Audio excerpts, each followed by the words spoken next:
Hello everyone, welcome to RK Tutorial.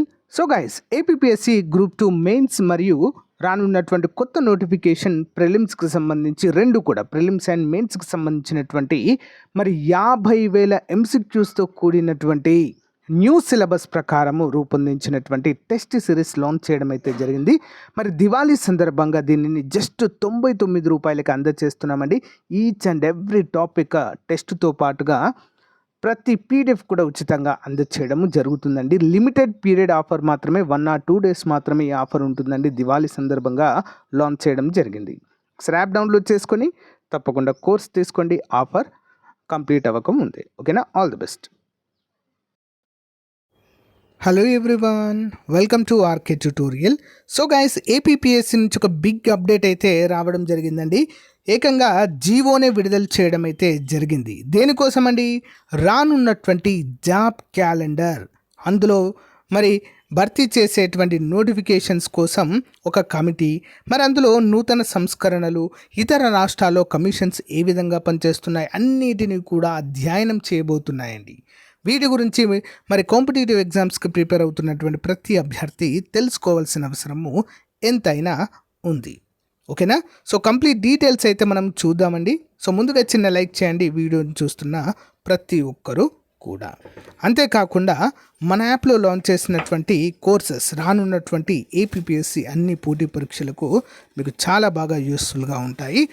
So ఒకసారి చూడండి, చూసి డెమో చూసి తప్పకుండా తీసుకోండి. ఓకే, వివరాలు చూసినట్లయితే ఏపీఎస్సిలో మార్పులకు కమిటీ ఈ నెల 30లోగా నివేదిక ఇవ్వాలని ఉత్తర్వులు.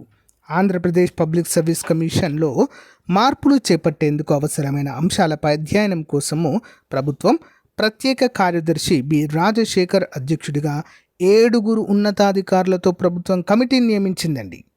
ఈ మేరకు ప్రభుత్వ ప్రధాన కార్యదర్శి నీరబ్ కుమార్ ప్రసాద్ ఉత్తర్వులు జారీ చేశారు. ఒక జీవోను కూడా, ఒక సర్క్యులేట్ కూడా విడుదల చేయడం జరిగింది.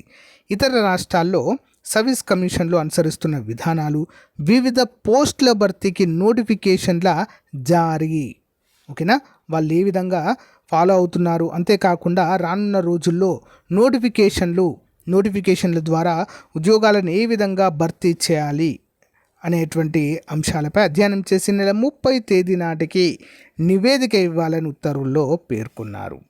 ఓకేనా, ఇంపార్టెంట్ అండి. 19 నుంచి ఆయుష్ పోస్టులో కూడా సర్టిఫికెట్ల పరిశీలన అంటూ మరొక అప్డేట్ అయితే ఇవ్వడం జరిగింది. గ్రూప్ 2 మెయిన్స్ ఫిబ్రవరి 23కి వాయిదా అంటూ ఆల్రెడీ అప్డేట్ అయితే ఇచ్చాను. ఇది అభ్యర్థుల అభ్యర్థన మేరకు గ్రూప్ 2 పరీక్షను ఏపీఎస్సి వాయిదా వేసింది. ఇటీవల ప్రకటించిన షెడ్యూల్ ప్రకారం జనవరి 5న మెయిన్స్ పరీక్ష జరగాలి. అయితే మెయిన్స్ పరీక్షపై నెలకొన్న అనిశ్చితి కారణంగా పరీక్షకు సన్నద్ధం కాలేకపోయామని, అలాగే ఇతర పోటీ పరీక్షలు ఉన్నాయని మెయిన్స్ వాయిదా వేయాలని అభ్యర్థులు ఏపీఎస్సిని కోరారు. వారి అభ్యర్థనలను పరిగణన తీసుకున్న ఏపీఎస్సి ఫిబ్రవరి 23న గ్రూప్ 2 మెయిన్స్ నిర్వహించనున్నట్లుగా మంగళవారము ఒక ప్రకటనలో వెబ్ నోట్ అయితే జారీ చేయడం అయితే జరిగింది.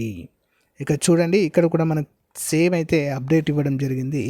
మరి ఏపీఎస్సి ఉద్యోగ నోటిఫికేషన్ల వర్గీకరణ సమూలంగా ప్రక్షాళన చేయాలని ప్రభుత్వం నిర్ణయించింది.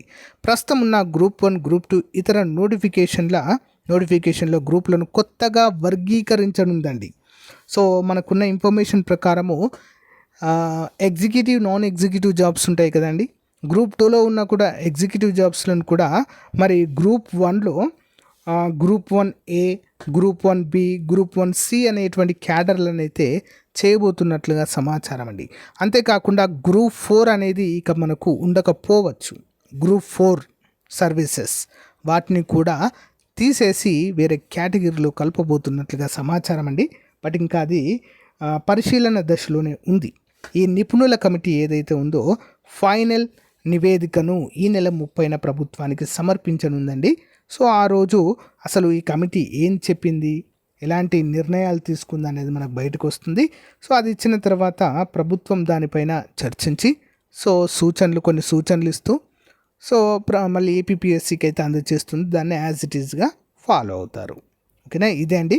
సో మరి దీనిపైన మీ అభిప్రాయం కామెంట్ రూపంలో తెలియచేయండి ఫ్రెండ్స్. జనవరి 1వ తారీఖున మరి మనకు క్యాలెండర్ విడుదల చేస్తామని చెప్పడం అయితే జరిగింది. ఈ నివేదిక అందుకోసమే ఈ యొక్క మరి ఈ యొక్క కమిటీ వేయడం అయితే జరిగిందండి. సాధ్యాసాధ్యాలను పరిశీలించి మరి క్యాలెండర్ కూడా విడుదల చేసే అవకాశాలు చాలా ఎక్కువగా ఉన్నాయి. క్యాలెండర్ విడుదల చేయగానే మనకు రిక్రూట్మెంట్ జరుగుతుంది అనేటువంటిది తప్పండి. అప్పుడే జరగవు. క్యాలెండర్లో నోటిఫికేషన్ ఎప్పుడు ఉంటుంది, ఎగ్జామ్ ఎప్పుడు ఉంటుంది అనేటువంటి వివరాలు ఉంటాయి. ఫర్ ఎగ్జాంపుల్ జనవరిలో క్యాలెండర్ వచ్చిందనుకోండి, ఫర్ ఎగ్జాంపుల్ కొత్త గ్రూప్ 2ది జనవరిలో వచ్చిందనుకోండి ఫర్ ఎగ్జాంపుల్, ఆ నోటిఫికేషన్ ఎప్పుడు మెన్షన్ చేస్తారు, మనకు ఫిబ్రవరి 23న ఎగ్జామ్ ఉంది కదా గ్రూప్ 2, అది అయిపోయిన తర్వాత ఫర్ ఎగ్జాంపుల్ జూన్లో ఇవ్వచ్చు. ఫర్ ఎగ్జాంపుల్ జూన్ 1 కనుకోండి నోటిఫికేషన్, జూన్ 1 నోటిఫికేషన్ అండ్ ఆగస్ట్లో ఎగ్జామ్ డేట్స్. ఈ విధంగా మనకు ప్రీ డిఫైన్డ్గా మనకైతే ఇవి ఉంటాయండి అన్నీ కూడా క్యాలెండర్ వల్ల. సో అప్పుడు ఏమవుతుంది, ఇలా అంటే మనకు జాబ్ క్యాలెండర్ ఇవ్వడం వల్ల సో మళ్ళీ ఎగ్జామ్ డేట్స్ పొడిగించమని కావచ్చు, ఎక్స్టెండ్ చేయమని కావచ్చు, అలాంటి రిక్వెస్ట్లు అయితే ఉండవు. ఎందుకంటే ముందుగానే ఇస్తున్నారు, జనవరిలోనే ఇస్తున్నారు కాబట్టి అభ్యర్థులకి ఏమవుతుంది, ఓకే సో ఇవి చేంజ్ అవ్వవు, ఫిక్స్డ్గా ఉంటాయని ప్రిపరేషన్లోనే ఉంటారు. సో అదే మెయిన్ ఉద్దేశం అండి. యూపీఎస్సీ, ఎస్ఎస్సి కూడా అదేవిధంగా క్యాలెండర్ విడుదల చేస్తుంది. తెలంగాణ గవర్నమెంట్ కూడా రీసెంట్గా విడుదల చేసిందండి. సో చాలా యూస్ఫుల్ అని మనం చెప్పుకోవచ్చు. సో గైస్, ఇది అప్డేట్ అండి. మీకు నచ్చితే లైక్ చేయండి, దీనిపైన మీ అభిప్రాయం కామెంట్ చేయండి. మీ ఏ ఉద్యోగానికి ప్రిపేర్ అవుతున్నారో కామెంట్ చేసి మన యాప్లో కోర్స్ ఉంది తీసుకోండి. All the best, have a nice day, bye.